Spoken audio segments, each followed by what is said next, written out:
Blue skies, white sands, green city. This is Miami Beach, where sustainability and resiliency are top priorities.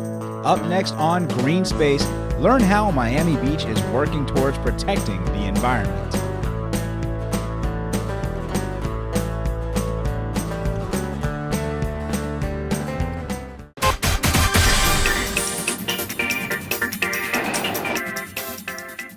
If you've pedaled or walked to our parks, beaches, or commercial centers, then chances are you've used a part of our Atlantic Greenway Network.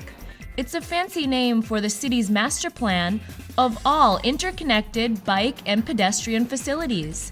Since the creation of the Atlantic Greenway Network in 2007, we've made 50 miles of progress. The city has made great strides in the last 5 years as far as constructing bicycle and pedestrian facilities. These are beach walks that you see throughout the city, adjacent to our beaches, bay walks, the cut walk down at South Point Park, as well as dedicated bicycle lanes, shared use lanes that are called sharrows, and other facilities to promote pedestrian and bicycle mode of transportation. The Atlantic Greenway Network, or AGN, is a key element of our city's overall transportation plan because it's an environmentally friendly way to combat increasing vehicle congestion levels. City staff are now working on taking the AGN's master plan into the next decade. Along with community input, the city carried out a handlebar survey to see what improvements can be made. As part of the data collection, the bicycle expert team rode throughout the city on bicycles to identify where the deficiencies existed and what those deficiencies were, in an effort, obviously, to improve upon our system and connect gaps.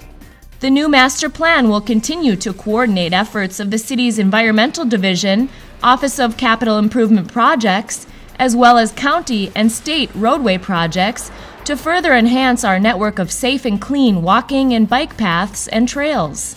The plan will also take into account DecoBike, the bike rental program offering 100 rental stations across our city.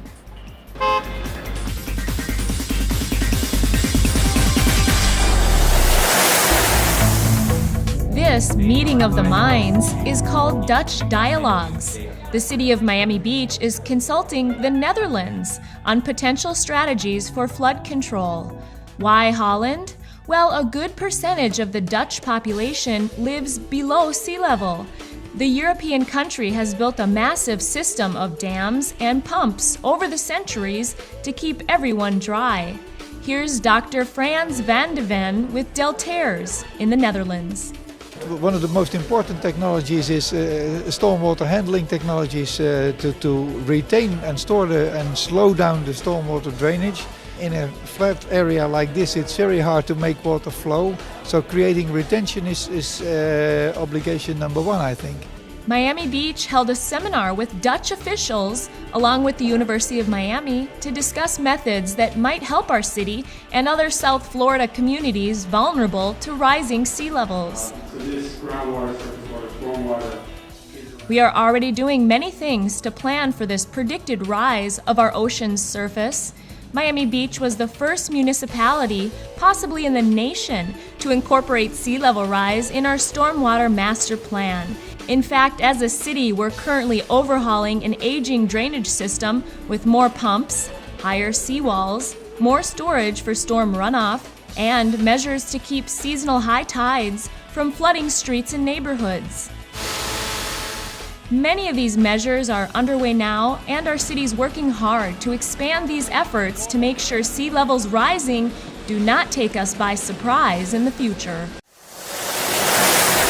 Miami Beach is on the rise to take on climate change and effectively improve and maintain our enviable quality of life. The mayor and commission have established their own committee to address flooding, and the mayor created a blue ribbon panel on flood mitigation.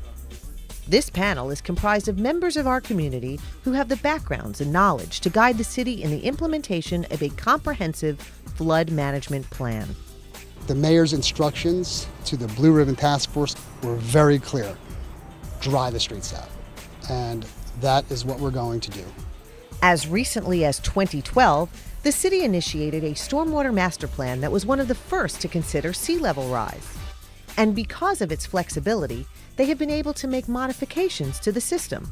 Right now is short term, is between now and 20 years. That's where the Blue Ribbon Panel came in.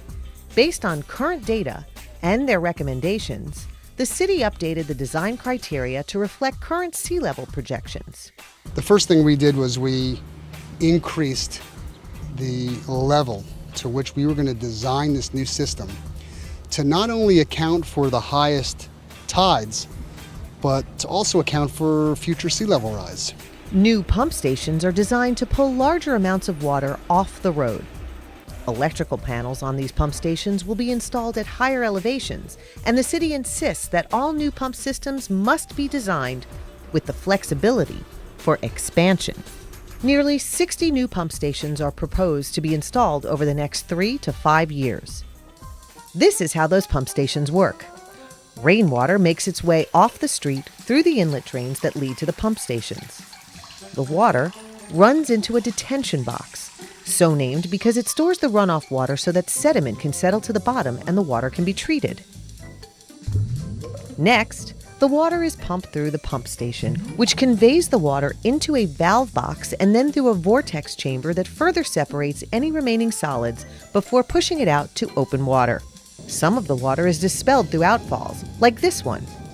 But as you can see, if the water level of the bay is higher than the opening in the outfall, it backs up into the system and ends up back on our streets, especially during significantly high tides. So the new design requires the addition of more backflow preventers, like this one. Once the water gets out, it stays out. New pump stations and outflows are just the first part of the solution. The City of Miami Beach is looking at addressing the issues of flooding and sea level rise in both a short-term and a middle and a long-term basis. And they're looking at essentially to install these pump stations and you have in place within the next 5 years. With the city and the community working together, there is a comprehensive approach to address immediate needs, like getting the water off our streets, and then to develop new criteria for building and construction to sustain the future. Within the next 3 to 5 years, and a lot of you will see the improvements much faster than that, we'll see our streets gradually dry up and we'll be able to enjoy driving on a sunny day without driving through puddles. The City of Miami Beach is not in this alone. Flooding like this is occurring anywhere along coastal areas that are being challenged with sea level rise. But the City of Miami Beach is the leader. We can look and we can learn from what other people are doing, but we are taking the initiative. Miami Beach is rising above. Our city prides itself on the fact that it's going green in a number of areas. But did you know that green elements are a driving force behind new parking lots in our city?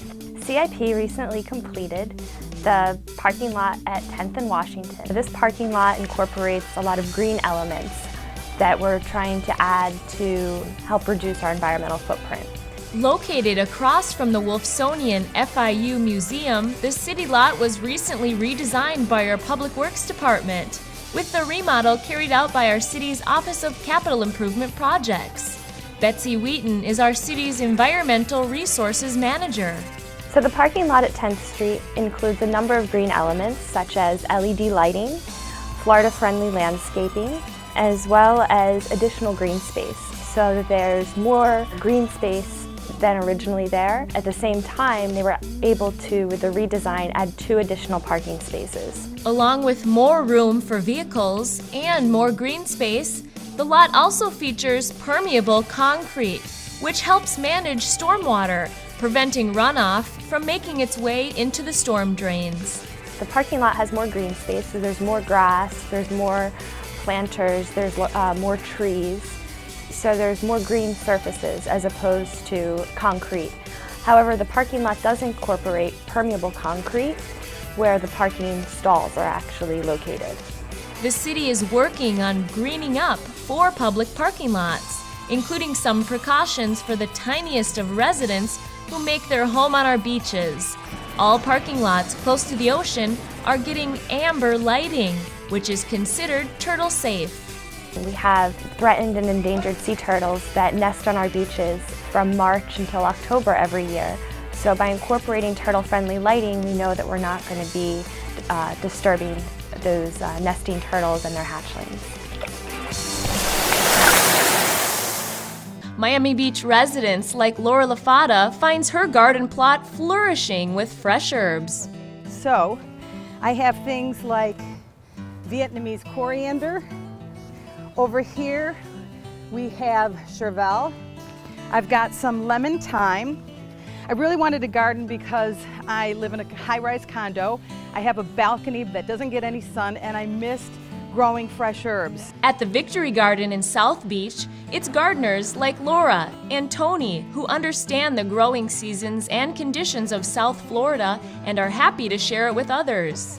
Well, the garden has about 60 members who meet once a month for a work day where we try to clean the place and share stories, sometimes have a potluck meal, learn about insects, new gardening techniques. The second Sunday of every month is work day at the Victory Garden. The plots are free, but their benefits are priceless. It's very, very relaxing to get away from work and commuting and things like that and be able to come to a facility like this and to be able to just relax and grow seeds and meet people. Most of all, meet people too. It's community. I enjoy it. There are a total of 3 free community gardens in our city. Along with the Victory Garden, there's the North Beach and Pine Tree Park community gardens. For plot availability, please contact the garden administrators at the following email addresses.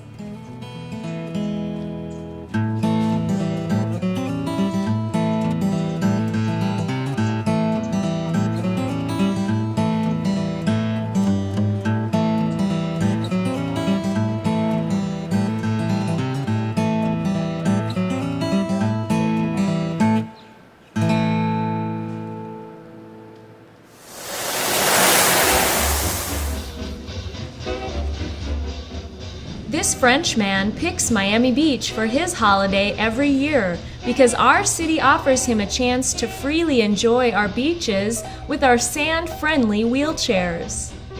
Well, this is unbelievable.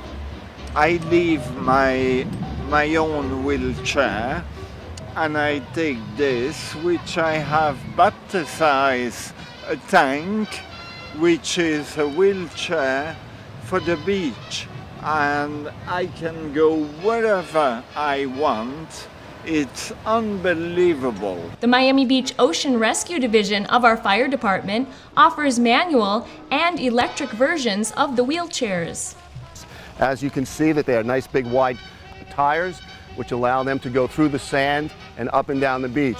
This chair can actually go in the water, so if someone would like to go swimming, this gives them the ability to go into the water. The chairs are provided for the day on a first-come, first-served basis for free for those who need them. The feedback is unbelievably positive. People, again, not realizing that this is something that we offer. Once they realize it, they become regular returning customers. The city wants everyone to enjoy complete access to our beautiful beaches, and taking a dip in the ocean is much easier with the help of these rope lines. The rope line acts as sort of a handrail that it guides, enables an individual who's unstable on their feet to access the ocean. It really has given a big advantage to our elderly population and also our physically challenged individuals to get in and out of the water if they so desire. The rope lines are available at 9 points on our shoreline. One word of warning though, the rope lines are not designed to be used as either a flotation device or a play toy for children. And here's another exciting feature available at our beaches. Lockers are now in place around 9th Street on the beach. It's recommended, though, you do not bring your valuables to the beach with you, but if you must, the lockers are a good way to keep them safe while you enjoy your water activities.